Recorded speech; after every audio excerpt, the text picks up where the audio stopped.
छठवां, मंत्रियों के विभागों और कार्यों में हस्तक्षेप करना। मंत्री किसी एक विभाग का मुखिया होता है, इसका अर्थ ये नहीं कि मुख्यमंत्री उस विभाग के बारे में कुछ आवश्यक आदेश, सलाह आदि नहीं दे सकता। नहीं, मुख्यमंत्री तो बल्कि मंत्रियों के कार्यों में जरूरत पड़ने पर हमेशा हस्तक्षेप करते हैं, उन्हें दिशा निर्देश देते हैं और सुनिश्चित करते हैं कि जनता के विकास के लिए जो भी वादे मुख्यमंत्री ने या उसके दल ने किए हैं, विभिन्न विभागों के मंत्रियों द्वारा उसी दिशा में कार्य किया जा रहा हो या अपेक्षित दिशा में कार्य किया जा रहा हो।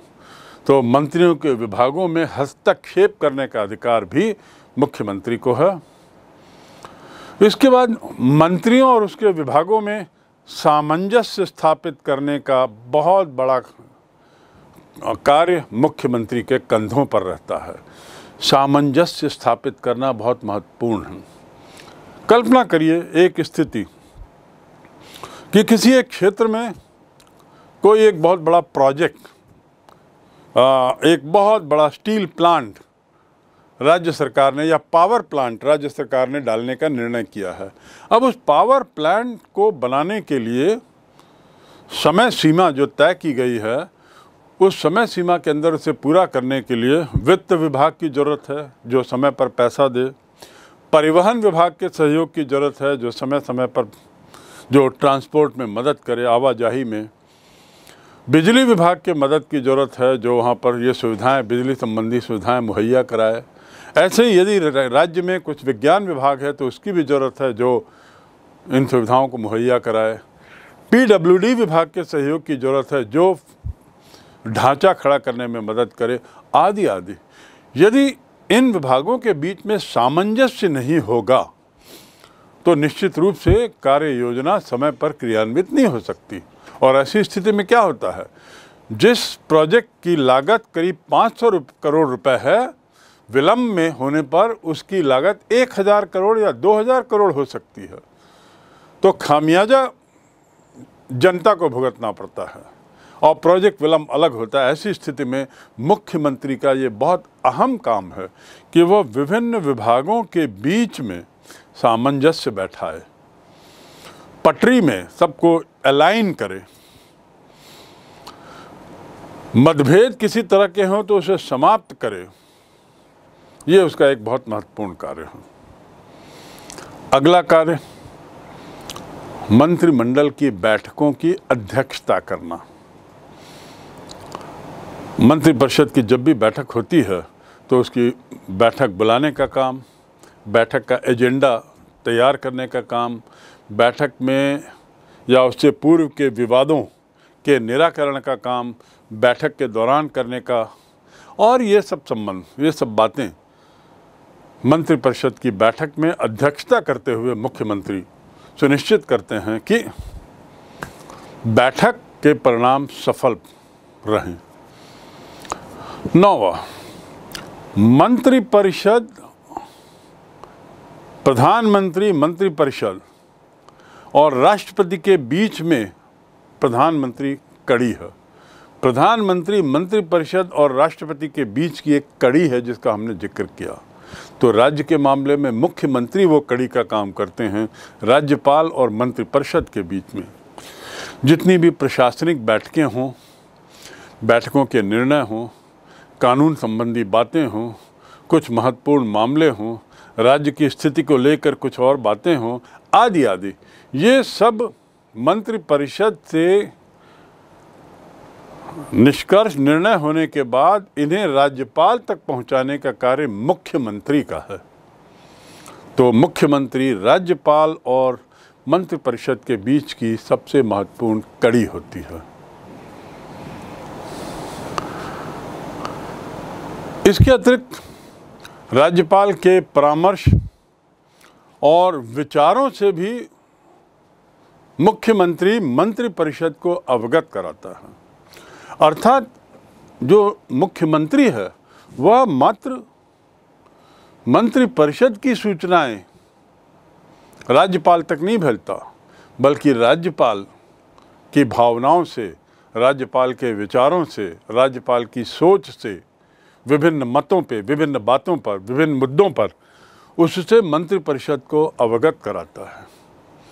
और राज्यपाल की सोच क्या होगी, राज्यपाल के विचार क्या होंगे, क्योंकि राज्यपाल केंद्र का प्रतिनिधि है, इसलिए केंद्र की जो बातें हैं, केंद्र की जो सोच है, केंद्र के जो विचार है विभिन्न मुद्दों को लेकर, उन विचारों को राज्यपाल मुख्यमंत्री तक पहुंचाता है, जो उसे मंत्रिपरिषद तक पहुंचाते हैं।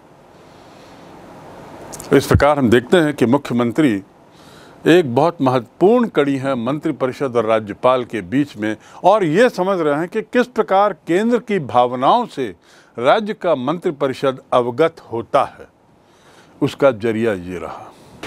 यहाँ पर एक बात विशेष रूप से हमें याद रखनी होगी, क्योंकि बहुत महत्वपूर्ण है कि मंत्रियों का सीधा राज्यपाल से मिलना एक तरीके से अनुचित माना जाता है। एक तरीके से जो व्यवस्था है, उस व्यवस्था में कुछ कमी होने पर ऐसी स्थिति आती है जब कोई मंत्री राज्यपाल से सीधा मिल ले। दूसरे शब्दों में, यहाँ भी मुख्यमंत्री की भूमिका बहुत महत्वपूर्ण है। यदि किसी मंत्री को राज्यपाल तक अपनी बातें पहुंचानी हैं, तो उसका जरिया मुख्यमंत्री ही होगा। अगली शक्ति, अगला कार्यक्षेत्र मुख्यमंत्री का है राज्यपाल को परामर्श देना। सच्चाई तो यह है, पूरे राज्य को चलाने का काम वास्तव में मुख्यमंत्री का है, लेकिन जो नाम आता है उसके कार्यपालन में वो राज्यपाल का आता है। राज्यपाल को हर मामले में परामर्श ही दिया जा सकता है मुख्यमंत्री द्वारा, लेकिन उसके ये तथाकथित परामर्श जो शब्द हैं, वास्तव में उसके लिए, राज्यपाल के लिए, वह उसके अनुपालन परिपालन के लिए बाध्य है। लेकिन बहुत बार ऐसी स्थिति भी होती है जब इन सब मुद्दों से हटकर राज्यपाल को परामर्श देने की जरूरत पड़ती है। मुख्यमंत्री का ये संवैधानिक कर्तव्य हो जाता है कि वह राज्यपाल को समय समय पर उनको सलाह देता रहे, उनको परामर्श करता रहे। अंतिम, जैसे प्रधानमंत्री सरकार का, केंद्र सरकार का आधिकारिक प्रवक्ता है, प्रधान प्रवक्ता, मेन स्पोक्स पर्सन, और जैसे प्रधानमंत्री स्पोक्स पर्सन के नाते संसद और विश्व के अन्य मंचों पर देश की आवाज़ को रखता है, उसी प्रकार राज्य के मामले में मुख्यमंत्री जो है वो सरकार की नीतियों की अधिकृत घोषणा करता है, उसका स्पोक्स पर्सन बनता है, प्रवक्ता बनता है। तो ये मुख्यमंत्री की शक्तियों का बड़ी जल्दी हमने विवरण किया, अध्ययन किया, क्योंकि प्रधानमंत्री की शक्तियों को समझने के बाद हमारे लिए यह तुलनात्मक दृष्टि से अब मुख्यमंत्री की शक्तियों को समझना बहुत सरल हो गया। इसी क्रम में आगे बढ़ते हुए हम देखें स्टेट काउंसिल ऑफ मिनिस्टर, राज्य का मंत्रिपरिषद, वही स्थिति जो केंद्र की है। राज्य के शासन में मंत्रिपरिषद सर्वोच्च प्रशासनिक संस्था, वास्तव में सैद्धांतिक रूप से राज्य की जो संपूर्ण कार्यपालिका है वो तो राज्यपाल में निहित है, लेकिन व्यावहारिक रूप से कार्यपालिका के सारे अधिकार, सारी शक्तियों का प्रयोग कौन करता है? मंत्रिपरिषद। जो भी काम राज्य में हो रहे हैं वो मंत्रिपरिषद इसके पीछे है। राज्यपाल तो मात्र एक रबर स्टैंप है, बल्कि कहना चाहिए, जो मंत्रिपरिषद की सलाह को डिटो करता है, मंत्रिपरिषद की सलाह में हामी भरने का कार्य करता है। तो मंत्रिपरिषद के गठन के बारे में थोड़ा जानें कि मंत्रिपरिषद का गठन कैसे होता है। सबसे पहले तो मुख्यमंत्री की नियुक्ति, जैसा पहले बताया गया, धारा 164 के अनुसार विधानसभा के बहुमत दल के नेता को ही नियुक्त किया जा सकता है, वह भी राज्यपाल द्वारा। और एक बार राज्यपाल ने मुख्यमंत्री बहुमत दल के नेता को मुख्यमंत्री की शपथ दिलाई तो मुख्यमंत्री फिर वह सूची भेजता है जिसे राज्यपाल मंत्री नियुक्त करते हैं। तो मंत्रिपरिषद का गठन कौन करता है? राज्यपाल। किसकी सलाह पर? मुख्यमंत्री की सलाह पर।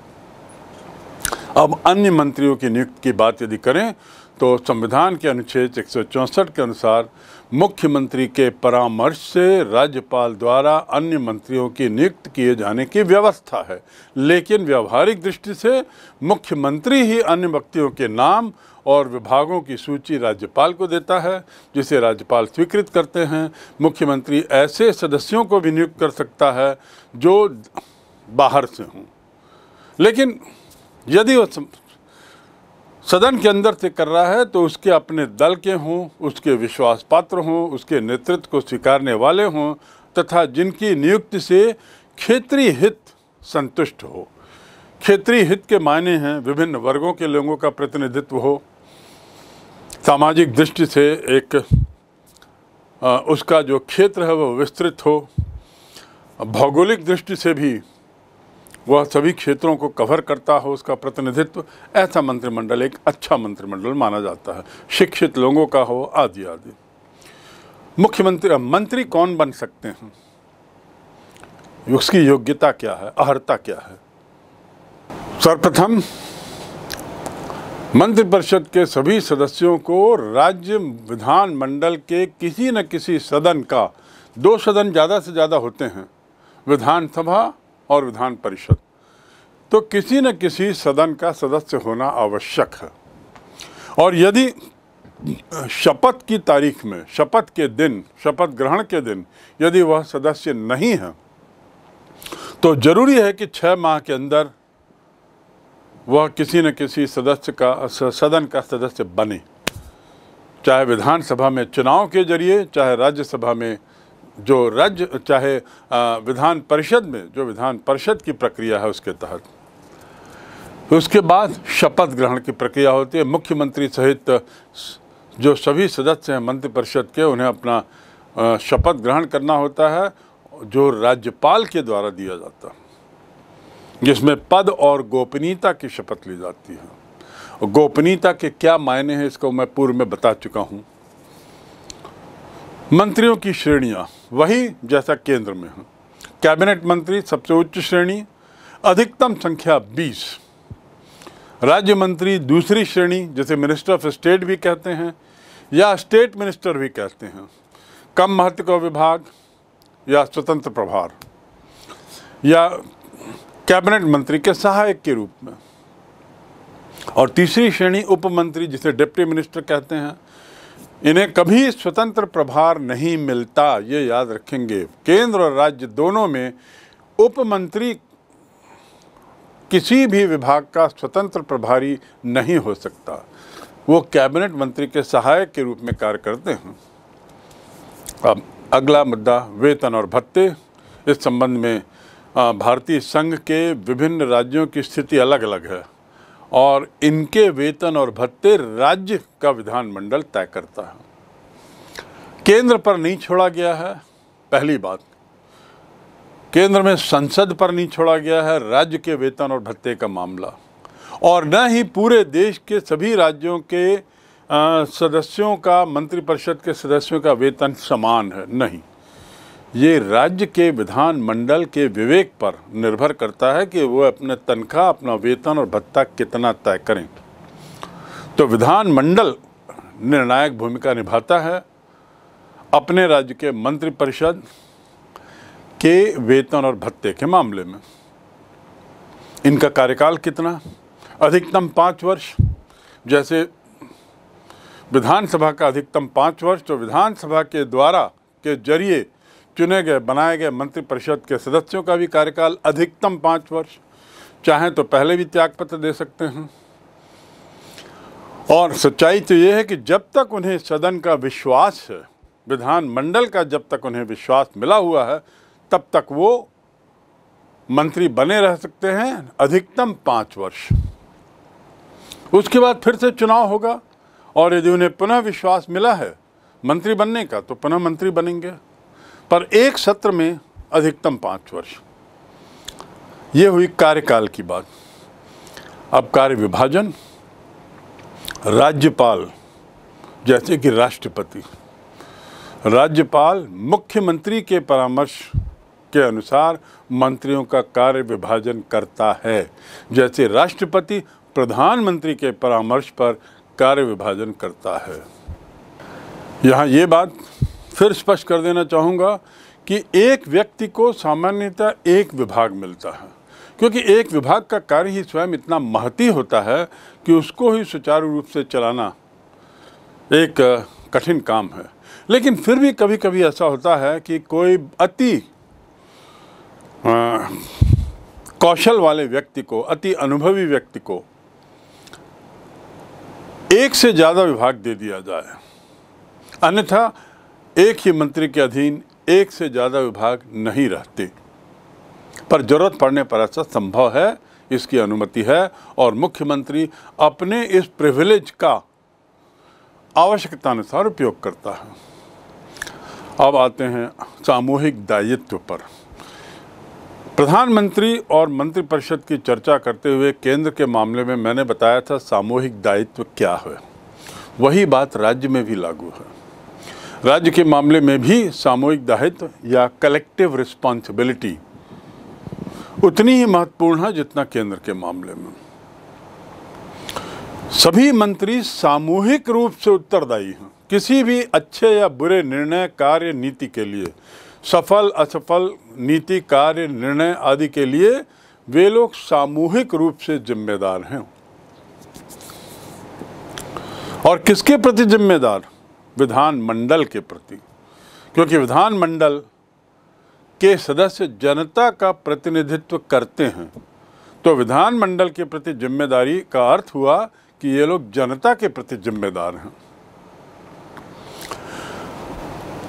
मंत्रिपरिषद के किसी भी सदस्य द्वारा रखा गया प्रस्ताव सदन में, विधानमंडल में यदि पारित नहीं होता या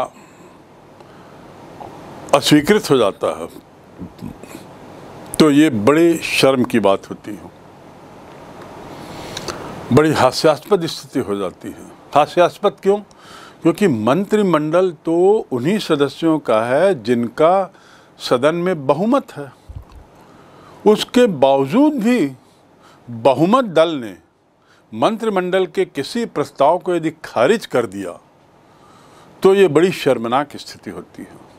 और इस शर्मनाक स्थिति के लिए मात्र उस मंत्री अकेले को जिम्मेदार नहीं माना जाता जिसका विधेयक खारिज हुआ है, बल्कि पूरा मंत्रिपरिषद जिम्मेदार माना जाता है। ऐसा क्यों? क्योंकि मंत्री जब किसी विधेयक को सदन में रखता है, विधानमंडल में रखता है, तो रखने से पूर्व उस विधेयक पर मंत्रिमंडल में विस्तृत विचार विमर्श होता है। मंत्रिमंडल के विचारों को, मुद्दों को लेकर इस पर बहस होती है और फिर अंतिम रूप लेता है विधेयक। विधेयक को अंतिम रूप दिए जाने के बाद, मंत्रिमंडल की स्वीकृति मिलने के बाद ही मंत्री, संबंधित विभाग का मंत्री उस विधेयक को सदन में पेश करता है। और सदन में यदि वह विधेयक पास नहीं हुआ तो वह मंत्री अकेला जिम्मेदार नहीं, पूरा मंत्रिमंडल जिम्मेदार होता है। इसीलिए, और इसे कहते हैं सामूहिक जिम्मेदारी, इसे कहते हैं सामूहिक उत्तरदायित्व या कलेक्टिव रिस्पॉन्सिबिलिटी। ऐसी स्थिति में, पराजय की स्थिति में, असफलता की स्थिति में, शर्मनाक स्थिति में कोई एक मंत्री इस्तीफा नहीं देता। पूरे के पूरे मंत्रिमंडल को, जिसका हिस्सा मुख्यमंत्री भी है, वो सबको इस्तीफा देना होता है।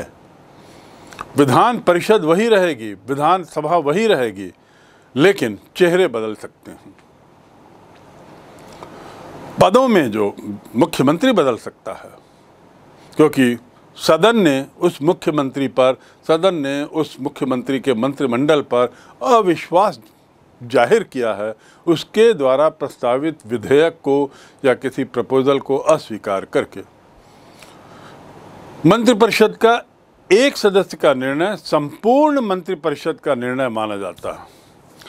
तथा कोई भी व्यक्ति, मंत्रिपरिषद का व्यक्ति मंत्रिपरिषद के निर्णय के विरुद्ध मतदान नहीं करता। इसीलिए एक प्रसिद्ध राजनीतिकविद था लॉर्ड मॉर्ले, उन्होंने कहा कि मंत्रिपरिषद एक ऐसी नाव है जिसमें एक साथ सब तैरते हैं और एक साथ सब डूबते हैं। इस तरह की चीज है जिसमें सब एक साथ तैरते हैं। They swim and sink together. Council of Ministers is a boat wherein everyone swim or sink together। बहुत संक्षिप्त में सामूहिक जिम्मेदारी की स्पष्ट परिभाषा। राज्य मंत्रिपरिषद के गठन संबंधी बातों को समझने के बाद अब हम आते हैं ऐसी मंत्रिपरिषद की शक्तियां और कार्यक्षेत्र। क्या शक्तियां हैं जो आपने केंद्र के मामले में पढ़ी, केंद्रीय मंत्रिपरिषद की, वही सब राज्य मंत्रिपरिषद की हैं। केंद्रीय परिषद की तरह राज्य के मंत्रिपरिषद की कार्य और शक्तियां काफ़ी महत्वपूर्ण हैं। यदि हम संक्षिप्त में इसे एक बार दोहराना ही कहेंगे, क्योंकि केंद्र के मंत्रिपरिषद की शक्तियां और राज्य के मंत्रिपरिषद की शक्तियां लगभग मिलती जुलती हैं। तो पहला, राज्य प्रशासन की नीति निर्धारित करना। दूसरा, राज्य में प्रशासन और व्यवस्था बनाए रखना। तीसरा, संघीय सरकार के आदेशों और योजनाओं को क्रियान्वित करना। केंद्र से कुछ आदेश आए हों, केंद्र से कुछ सूचनाएं आई हों, कुछ योजनाएं आई हों, तो उनको क्रियान्वित करने की बहुत अहम जिम्मेदारी मंत्रिपरिषद की होती है। और यदि किसी कारण से राज्य सरकार इसमें कोताही कर रही है या राज्य सरकार या मंत्रिपरिषद इस दिशा में अपेक्षित रूप से काम नहीं कर रही है, तो राज्यपाल ऐसी स्थिति में मुख्यमंत्री को सजग करते रहते हैं, उस राज्य के राज्यपाल। चौथा, राज्य की समस्याओं का समाधान करना। आखिर सरकारें होती क्यों हैं? जनता की भलाई के लिए, जिसमें एक मुद्दा विकास का है और दूसरा मुद्दा उनकी समस्याओं के निराकरण का होता है। तो जनता की समस्याओं के निराकरण के लिए मंत्रिपरिषद कार्य करती है। राज्य की विभिन्न तरह की समस्याएं, चाहे वो पड़ोसी राज्यों से जुड़ी हुई समस्या हो, केंद्र सरकार से संबंधित समस्या हो, या उस क्षेत्र की जनता की समस्याएं हों, इन समस्याओं के निराकरण की महती जिम्मेदारी राज्य मंत्रिपरिषद की है। पांचवा, विधि निर्माण में विधानमंडल का नेतृत्व करना। कानून बनाना, विधि निर्माण अर्थात कानून बनाना, विधि अर्थात कानून। कानून बनाने की कार्रवाई में विधानमंडल जो है उसका नेतृत्व करने का काम। नेतृत्व के मायने क्या?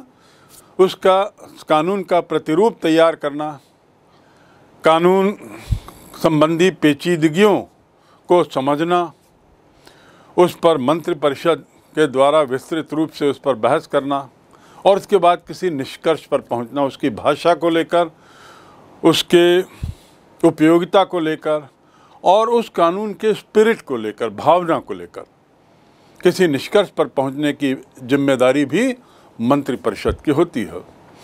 अर्थात विधेयक का प्रारूप कैसा हो, इस पर मंत्रिपरिषद बहुत गहन रूप से विचार करता है और तब जाकर स्थायी कार्यपालिका के सदस्यों के सहयोग से यह प्रारूप तैयार होता है, जिसे विधानसभा में पेश किया जाना। छठवीं जिम्मेदारी, वित्तीय संबंधी जिम्मेदारी, अति महत्वपूर्ण। वित्तीय नीति का निर्धारण, जिसके मायने हैं लेखा जोखा रखना, कितनी आय और कितना व्यय, किन मुद्दों पर कितना व्यय होगा इसका निर्धारण करना, किन किन मुद्दों पर कर लगाया जाएगा, स्थानीय कर जिसके लिए राज्य सरकार अधिकृत है, ऐसे मुद्दों पर राज्य सरकार या ऐसे विषयों पर राज्य सरकार टैक्स लगा सकती है, कर लगाती है और अपना खजाना भरती है, क्योंकि उसी खजाने से उसे राज्य के जनता की आवश्यकताओं को, राज्य की योजनाओं को पूरा करना है। तो आय व्यय, बजट, इन सब मुद्दों पर मंत्रिमंडल काफ़ी विचार विमर्श करता है, इनकी नीतियों का निर्धारण करता है। करों को लगाना, हटाना, उसे कम करना, उसे ज़्यादा करना आदि निर्णय, उसे समाप्त करना, वार्षिक आय व्यय का ब्यौरा रखना और इस वार्षिक आय व्यय के ब्यौरे को सदन से पास करवाना, विधानमंडल से पारित करवाने की जिम्मेदारी भी मंत्रिमंडल की है। और सामान्य स्थिति में पारित होता है, क्योंकि मंत्रिमंडल विधानमंडल के बहुमत दल के ही तो बना हुआ है। बहुमत दल सामान्यतया अपने दल के ही मंत्रिपरिषद की बातों को पारित करेगा।